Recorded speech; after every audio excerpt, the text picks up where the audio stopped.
ನಂಗೆ ಚೆನ್ನಾಗಿ ಜ್ಞಾಪಕ ಫೈನಲ್ ಇಯರ್ MBBSಗೆ ನನ್ನ ಫ್ರೆಂಡ್ ಒಬ್ಬ ಕೂತ್ಕೊಂಡಿದ್ದ, JNMCನಲ್ಲಿ ಪಾಠ ಮಾಡ್ತಾಯಿದ್ರು, professor of medicine.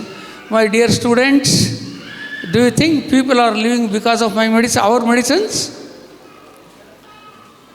No, they are living in spite of our medicines. ಅದು ನಮಗೆ ಗೊತ್ತಿರಬೇಕು.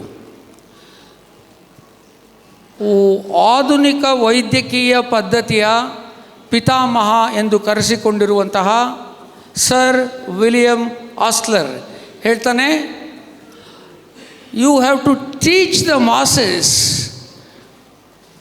How not to take medicines ಅಂತ.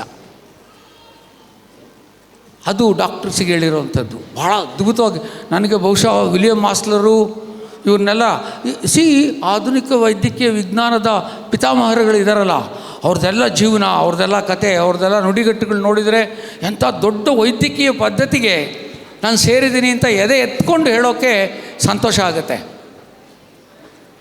ಆದರೆ ನಾವು ಎಲ್ಲಿಗೆ ಹೋಗ್ತಾ ಇದ್ದೀವಿ ಅನ್ನೋದನ್ನು ಇಂಟ್ರಾಸ್ಪೆಕ್ಷನ್ ಮಾಡಿಕೊಂಡಾಗ ಬಹುಶಃ ಒಂದೊಂದಾಗಿ ಹೊರಗಡೆ ಬರೋಕ್ಕೆ ಶುರುವಾಗುತ್ತೆ.